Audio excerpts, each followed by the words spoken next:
Thank you for joining us today to share your near-death experience. Can you start by telling us what led up to this profound event? Certainly. It all began one weekend when I was visiting my parents' house. We had a tradition of riding mopeds every weekend, which was always a fun and carefree activity. On this particular summer afternoon, I was out riding when I came around a corner rather quickly. To my surprise, there was a squirrel sitting right in the middle of the road. That doesn't sound good. What happened next? You're right, it wasn't. To avoid hitting the squirrel, I made a sharp right turn and ended up crashing into a tree. The impact was so severe that I had to have the tendons on my right hand surgically reattached to the bone. That must have been quite traumatic. How did you feel about having to undergo surgery? Well, I was pretty nervous. I'd never had surgery before, and I'd never been under anesthesia. It was all new to me. So, on the day of the surgery, I'm lying on the table, and the doctors tell me they're going to give me a shot that will knock me out for the procedure. And that's when things took an unexpected turn, right? Exactly. As they started administering the anesthesia through my veins, I could feel it spreading through my body. It went up through my arms, into my shoulders, down through my neck, and then to my chest and heart. The moment it reached my heart, something went wrong. My heart stopped. It turns out I had some kind of allergic reaction to the anesthesia. That's terrifying. What happened next? This is where it gets really interesting. The very second I closed my eyes and died, it felt like I immediately opened them again. But I wasn't in the hospital anymore. I found myself standing in the most beautiful, perfect marble building I could ever imagine. Can you describe this building in more detail? I'll try my best, but it's challenging to put into words. Imagine a marble corridor that stretches as far as the eye can see. You couldn't see an end to it. On the left side were these incredibly ornate doorways or tunnels that looked like they had been expertly carved out of the marble. They were absolutely pristine and perfect. That sounds breathtaking. Was there anything else in this corridor? Yes, about 4 feet to the right of each doorway, there were marble tables. These tables were square, with 4 benches around each one, allowing people to sit at each end. Were you alone in this place? Not exactly. Throughout my entire near-death experience, there was someone standing next to me, talking into my left ear.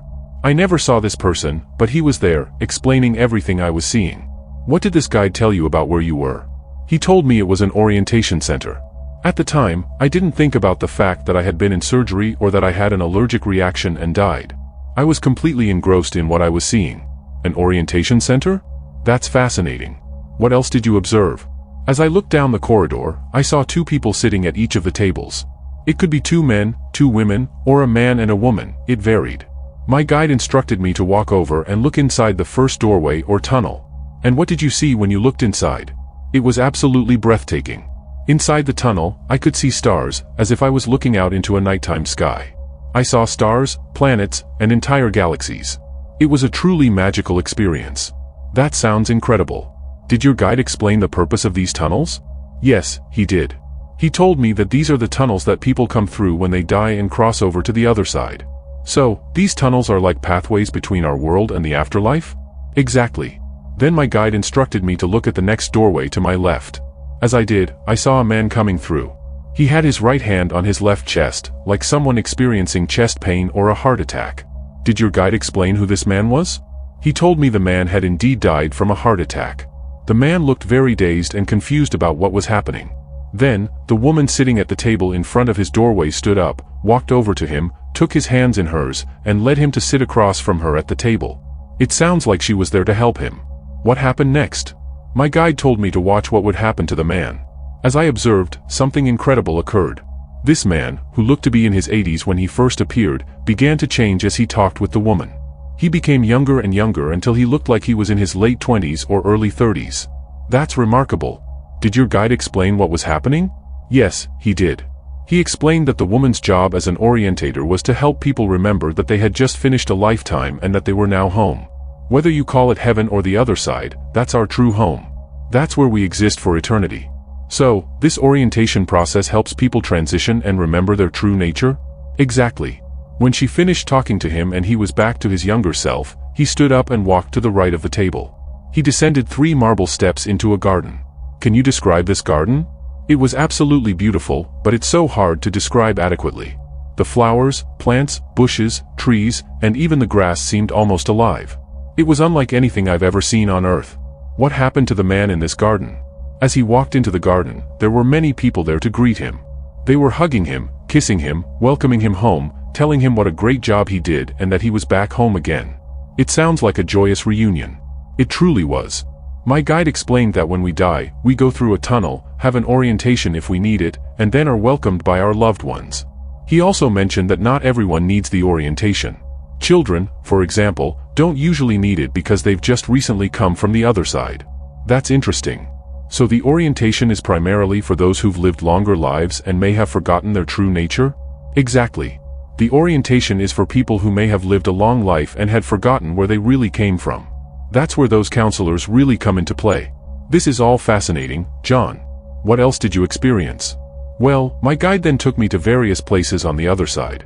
The first was a building that looked like a Greco-Roman structure with white columns. It was circular with a dome on top. What was the purpose of this building?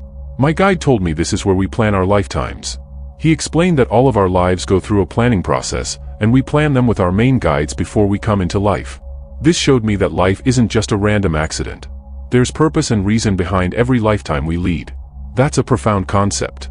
Can you tell us more about this life planning process? Inside the building, there was a table with two scrolls on it. One had a blue ribbon, and the other had a red ribbon.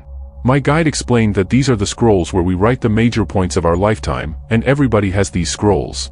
What kind of things are written on these scrolls? They contain information about where we're going to live, what kind of life we're going to have, what our parents will be like, whether we'll go to school or college, what our career will be, whether we'll have a lot of money or a little. All of that is prepared ahead of time on these scrolls. Were you able to read what was on your scrolls? I tried to unroll the blue scroll and read it, but as soon as I opened it, it folded back up again. My guide told me I wasn't allowed to read it until I finished this lifetime. That's interesting.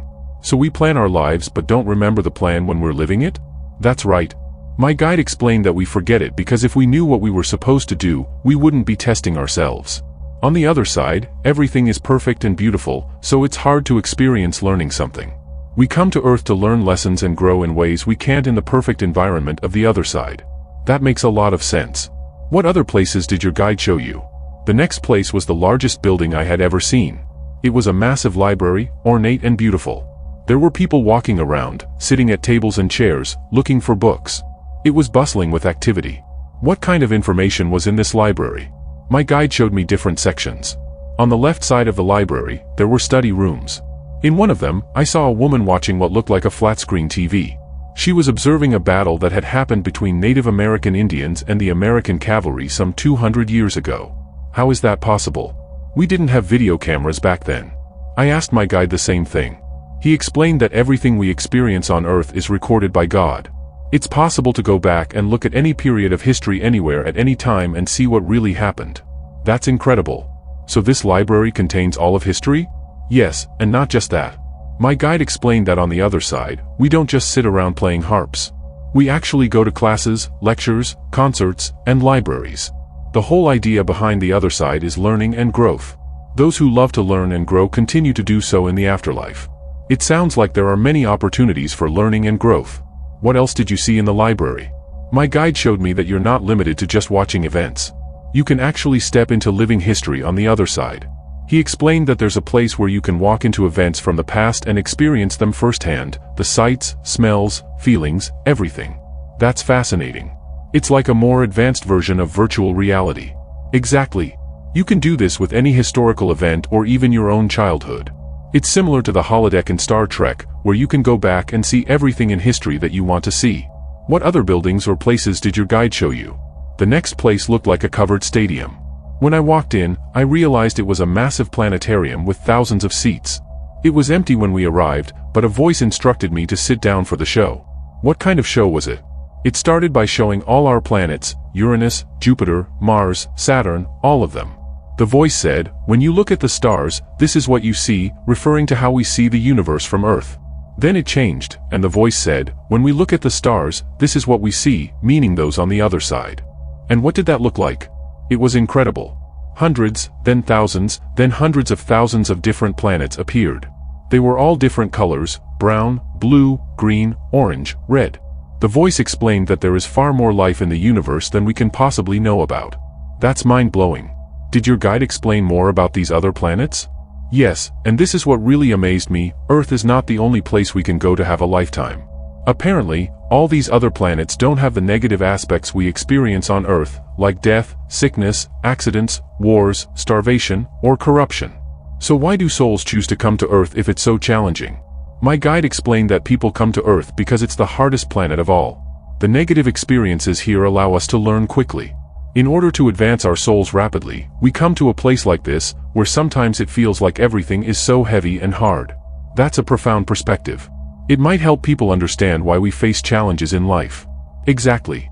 It puts this life in perspective. If we can keep in mind that the other side is our true home, and Earth is a training ground where we come to learn, it might make our experiences here more tolerable. That's a comforting thought. Did your guide show you anything else? Yes, he took me to a beautiful beach next. He said there are many oceans on the other side, and this was just one of them. The sand was pristine white, and the water was so blue and clear you could see all the way to the ocean floor, no matter where you were standing. It sounds idyllic. How did it feel to be there? It was absolutely fantastic. The water was lukewarm, and I just wanted to jump in and swim. There were palm trees, and it was more beautiful than any beach I've ever seen on Earth. Did you see any other natural landscapes? Yes, after the beach, my guide took me to a meadow with beautiful flowing hills. As we stood there, I saw animals coming down from the hill. My guide explained that every animal we've ever loved is on the other side. That must have been emotional. Did you recognize any of the animals? I did. I saw 2 of my dogs and 2 of my cats running down the hill. My guide told me that all the animals play together until their loved ones from Earth cross over and come back to get them. That's a comforting thought for pet owners. How did you feel seeing your pets? I started crying. It was such an overwhelming feeling of love. Knowing they're all there waiting for us, playing together and happy, without any sickness or disease, it was incredibly moving. It sounds like it. Did your guide show you any other aspects of the afterlife? Yes, he took me to a theater-like building next. We sat down, and a screen came on. My guide explained that this was the past life screening room, where you can see how many past lives you've had. Were you able to see any of your past lives? Yes, my guide showed me 3 of my past lifetimes. In one, I was a monk teaching children about Buddhism. In another, I was a shoe repair person with a wheelbarrow in a place with cobblestone roads. The third showed me as a fisherman on a small boat. That's fascinating. How did seeing these past lives affect you? It made me realize that reincarnation is real. Even though I didn't look the same in these lives, I could still recognize that it was me. It was a profound realization. Did your guide explain why we have multiple lifetimes? He didn't go into detail about that, but from what I understand, it's all part of our soul's journey of growth and learning. Each life offers different experiences and lessons. That makes sense. What other aspects of the afterlife did you see? The next place was another theater-like building, but this one had screens all around the top. My guide explained that this is where you go to review your lifetime after you've passed. A life review? That's a common element in many near-death experiences. Yes, exactly. The screens came on, and I could see myself as a little kid, playing, interacting with my parents, going to school, meeting friends, everything from my life was there. How does this life review process work? My guide explained that you and your guide sit down and look at your life together. You see the things you did well and the things you wish you could have done differently. But there's no judgment, not from God, not from yourself. It's just an opportunity to reflect and learn. That sounds like a powerful experience. Did you learn anything else about the purpose of these reviews? Yes, my guide explained that after the review, you can go back and look at those scrolls we talked about earlier, the ones with your life plan. You can compare how the life you lived matched up with what you had planned to accomplish. So it's like a way to evaluate your progress? Exactly. And the goals can be really simple. It might be something like wanting to learn patience, or how to love your kids better, or how to be a better friend. They're often very basic types of goals that we set for ourselves when we come into life. That's really interesting. It gives a new perspective on the challenges we face in life. Did your guide show you anything else? Yes, the last place he took me to was a castle. It was beautiful, like the castles you see in England, with stones and beautiful flowers and plants outside. What was inside the castle? When we walked in, there was red carpet everywhere, like what you'd see in modern castles. On the walls, there were life-sized paintings of the people who had lived in that castle, royals, queens, kings, princesses. These paintings lined the walls all the way down the corridors. That sounds impressive. Were these just decorative, or did they serve a purpose? They actually served an important purpose. Each painting was accompanied by a podium or lectern with a book on it. These books contained the entire lifetime of the person in the painting. Really? What kind of information was in these books? Everything you could imagine. Their childhood experiences, their beliefs, even conversations they had with other people in the castle. If you wanted to learn about, say, King George, you could go to this castle, look at his book, and learn all about him. That's fascinating. So it's like a more personal, detailed version of a history book? Exactly. And it was incredibly detailed. It even included the decisions they made when it came to war or governing their people. The books showed whether they were being selfish or actually helping their people. It sounds like these books provide a complete picture of a person's life and character. That's right. And my guide explained that this is another way people on the other side can learn. Not only can they go to the past life area or the library, but they can also see the physical history of what a castle looked like and learn about the people who lived there. It's amazing how many different ways there are to learn and grow on the other side. Did your guide explain why there's such an emphasis on learning? He didn't explicitly say, but from everything I saw, it seems that growth and understanding are fundamental aspects of our existence. Even after we leave our earthly lives, we continue to expand our knowledge and experiences. That's a beautiful concept. It gives a sense of continuity and purpose to our existence beyond this life. Absolutely. It really puts our earthly lives into perspective. We're not just here by chance, and our existence doesn't end when our physical bodies die. We're on an ongoing journey of growth and learning. Speaking of our earthly lives, John, did you get any sense of how time works on the other side? You mentioned earlier that your near-death experience felt like it lasted hours, but in Earth time, you were only clinically dead for 6 minutes. That's one of the most perplexing aspects of my experience. What felt like a 2-hour journey on the other side happened in just 6 minutes of Earth time. It's clear that time works differently there, or perhaps it doesn't exist at all in the way we understand it. That's intriguing. Did your guide offer any explanation about this difference in time perception?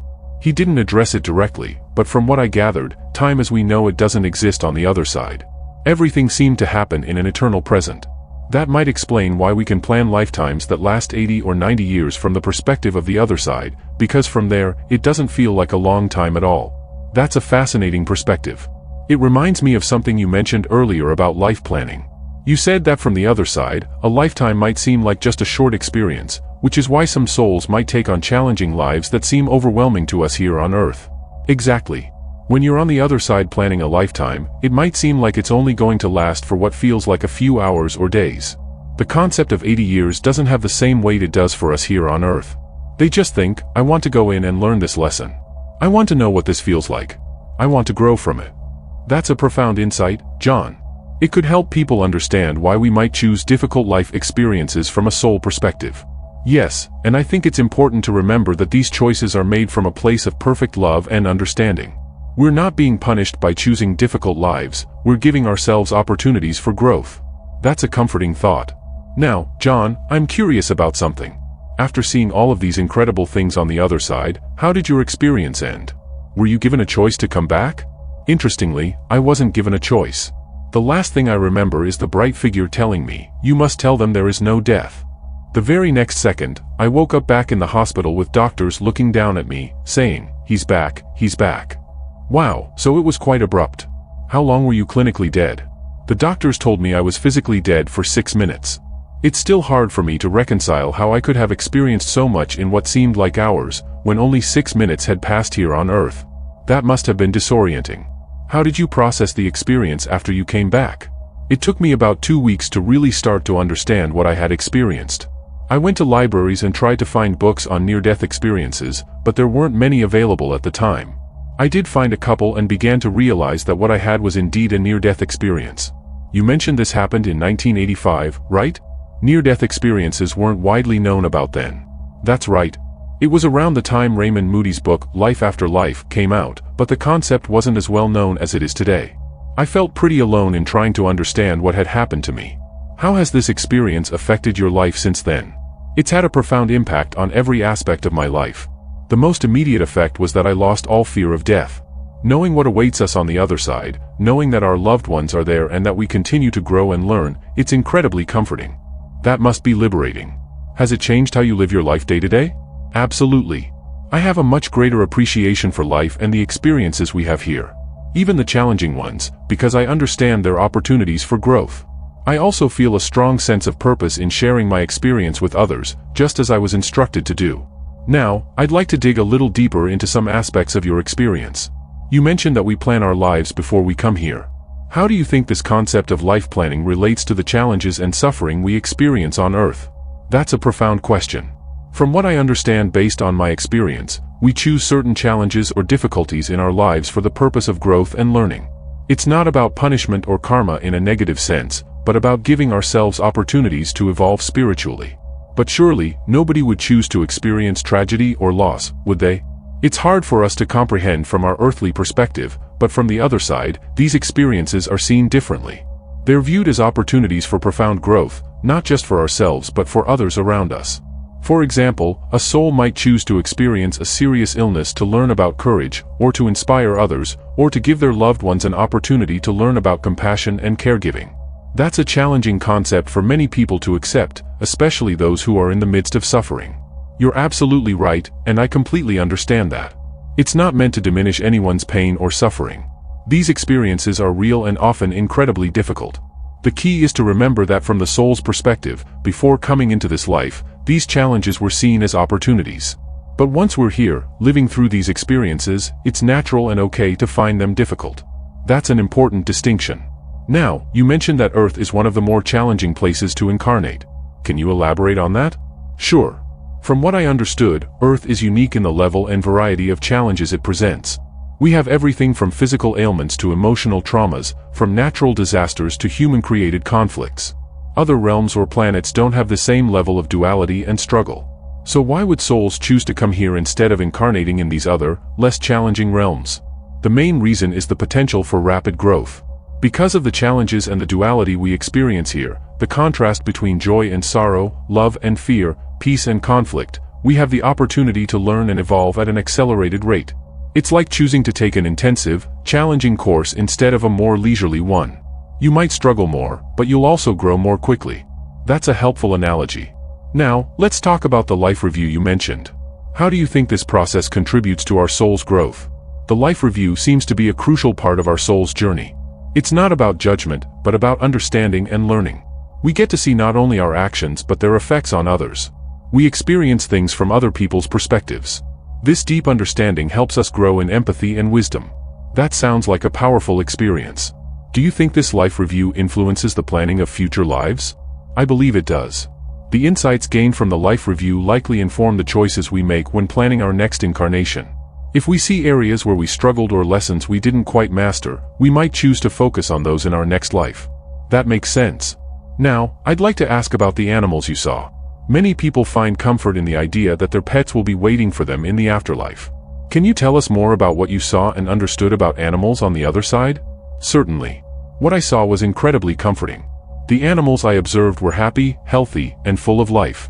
They weren't just shadows or memories, but fully present beings.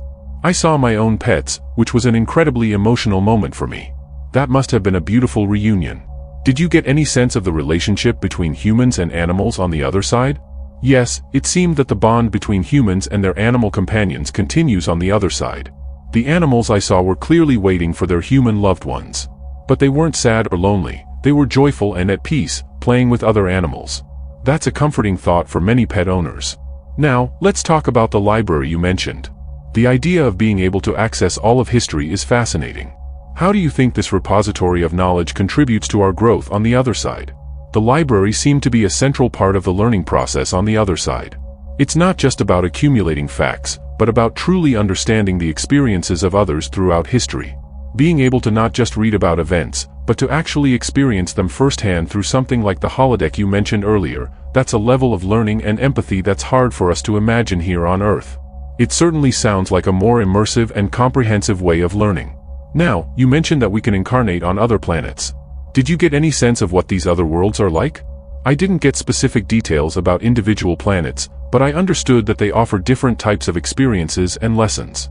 Some might focus more on intellectual growth, others on emotional development, and others on spiritual understanding. Earth seems to be unique in offering such a wide range of experiences and challenges all in one place. That's fascinating. It really expands our understanding of the possibilities for our soul's journey. Now, I'd like to ask about the concept of time on the other side. You mentioned that your entire experience felt like hours but only took minutes in Earth time. How do you think this different perception of time affects our existence on the other side? From what I could tell, time as we know it doesn't exist on the other side. Everything seemed to happen in an eternal present. This different perception of time might explain why souls are willing to incarnate into what we consider long lifetimes. From the perspective of the other side, it might feel like a brief but intense learning experience. That's a profound concept. It could help explain why our souls might choose challenging life experiences that seem overwhelming from our earthly perspective. Exactly. When you're on the other side planning a lifetime, the idea of 80 or 90 years doesn't have the same weight it does for us here on Earth. They just think about the lessons they want to learn and the experiences they want to have. That's a helpful perspective. Now, John, after having this profound experience, how has it changed your view of life and death? It's completely transformed my understanding. I no longer fear death at all. In fact, I look forward to returning to that realm of love and understanding. But at the same time, I have a deep appreciation for this life and the opportunities it provides for growth and learning. That's beautiful, John. Has this lack of fear of death changed how you live your life? Absolutely. I try to approach each day as an opportunity for growth and learning. I'm more patient with life's challenges because I understand they're part of my soul's journey.